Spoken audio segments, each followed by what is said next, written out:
Okay, so now we're part 2 for Lord of the Flies, chapter 5, and I was talking about leadership and long-term kind of non-tangible goals. Non-tangible means you can't hold it in your hand, you can't really see it.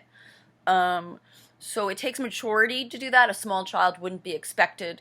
A 3-year-old wants the cookie now. Okay, they don't want the cookie later, they want it now. They can't wait. My dog, for instance, has no ability to, I can't sit there and say, if you're good now, tomorrow we'll go out for a walk. Like, that's not, she can't physically, her brain can't process that, even if she can understand me. And a baby can't understand, I'll feed you the bottle in an hour, baby, so stop crying now, it'll come soon. The baby can't understand that, even if they can understand language, they can't understand that. So you need maturity in order to understand. It's called delayed gratification.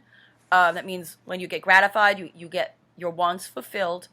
And so this is delayed gratification. So Jack is not about delayed gratification because he just wants the concrete results. Ralph, on the other hand, is trying to lead like an adult. So Ralph gets the vote. Ralph appeals to their reason, appeals to putting off their immediate gratification.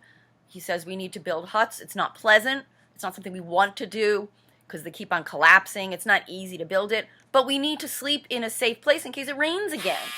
So, in other words, again, this long term. I mean, on the beach, it's kind of comfortable to just lie down on this. Like, normally it's not raining, so you can just lie down on the sand. Who cares about the stupid hut? Why should I have to build the hut? And you can see why people run away from it. But he's like, no, you need the hut because you need to feel protected and in case it rains.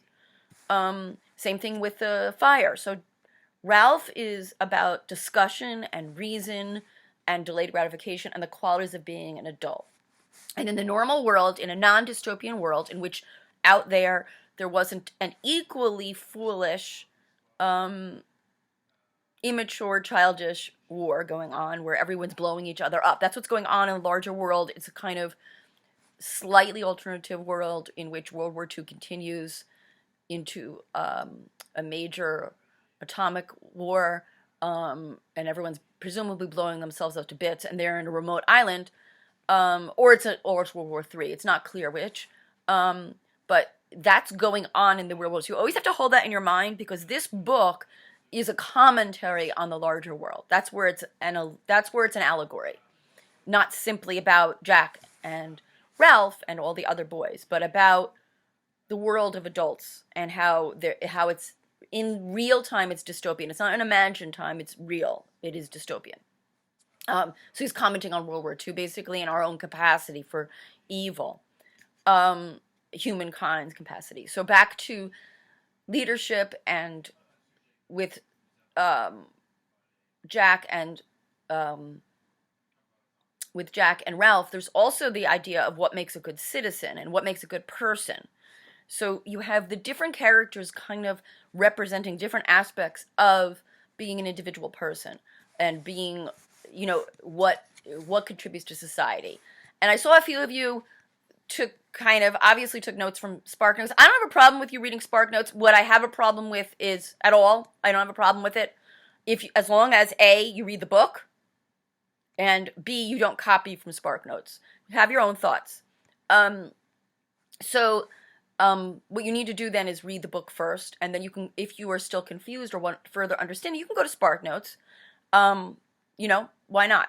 But don't replace Spark Notes because it's not the same thing as reading. It doesn't improve your skills. It doesn't give you the experience of reading the actual book, and a lot of sometimes their interpretations are not right, or they're kind of shallow. So anyway, all that said, what does Piggy represent as far as a type of individual citizen? Well, you have his glasses, which obviously symbolize intellect and reason, and you have his behavior, which is definitely adult and more intellectual than Ralph, who's much more of a kind of like a normal kid. He's more normal. He can be mean to Piggy, but he's not like really mean to him. He's just thoughtlessly mean to him. He's not cruel to him like Jack is. So, but Piggy is, he's just always, he like the sundial is an example where Piggy said, okay, let's build a sundial so we can tell time. And Ralph thinks it's idiotic because he thinks it's pointless. Well, no, actually, telling time would be useful for their civilization. There's their microcosm. Micro means small. Cosm of the society. If they told time, they would be able to say, at 3 o'clock, let's have a meeting. Okay, or let's eat. Or it's telling time is very important for a civilization. I mean, yes, a sundial, you could also do it by where the sun is in the sky, but a sundial would be good and it would be fine.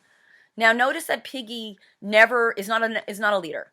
He knows this, not just because he's, fat and not athletic at all.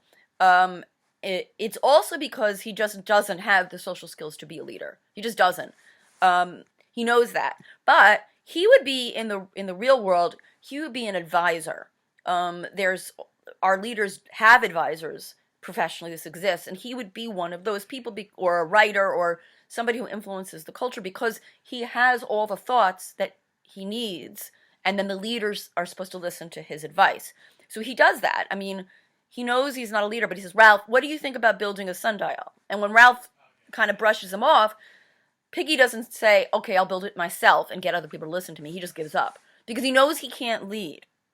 So that's Ralph. The other main character of representational characters is going to be Simon. And some of you wrote already that he represents being a saint. That's obviously from SparkNotes, sorry. But that is obviously from SparkNotes. I don't know yet what he represents as I read the book. But he's certainly a good person. He just never gets into it with anybody. At the end of last chapter, he was the one when Jack refused to give Piggy food out of spite, out of cruelty. Simon just quietly gave him his portion. And then Jack sees that it's humiliating and just basically throws meat at Simon. Simon just is quiet, like he quietly helps build the hut. He doesn't get into it. He doesn't get into any of the arguments. He kind of does his own thing, and he also kind of uplifts himself by going to his private spot and just admiring the beauty of the island. He's very present in the moment. He appreciates the goodness in things as opposed to he's just one way of viewing the world. So you have Ralph, who views the world as he's a leader, how to get things done, and how to get off the island, and how to live while they're doing that with civilization and order. Jack is about immediate gratification. Let's feed us. Let's feel accomplished now, as opposed to any other time. And Piggy is about let's think of ideas. And Simon is about let's be in the moment and let's appreciate the goodness in each other. So as you can see, that's more spiritual. So you have the intellect, you have the spirit, you have the leadership, and then Jack, the evil part of him is as he drifts toward bloodlust. And I saw a few of you use that word. I mentioned to you before, bloodlust is a state of people. It's recognized, that's why it's a word, where people lust for blood. During war, that happens. And during kind of a frenzy of the mob, we get kind of tapped into our more kind of animalistic selves. I don't know if you've ever noticed that in a big crowd. You start to get caught up, like if you've ever been to a large concert or a sports event where it's a lot of people, that's why movies are more fun than watching individually, because you kind of get swept up in the overall emotion of the crowd. The emotion of what everybody is feeling, and sometimes it can be pretty brutal and primitive, and that's why you get people getting caught up in things and there being riots and stuff. So, Jack drifts into that bloodlust. He drifts into enjoying getting blood all over him, enjoying slaughtering the pig, enjoying the pig being frightened, and they get to kill the pig. He starts to enjoy that. So that's the part where he drifts into kind of more what would be called savagery. Not meaning an aspersion on a culture used that way, but on the savagery that within all of us, within any human heart.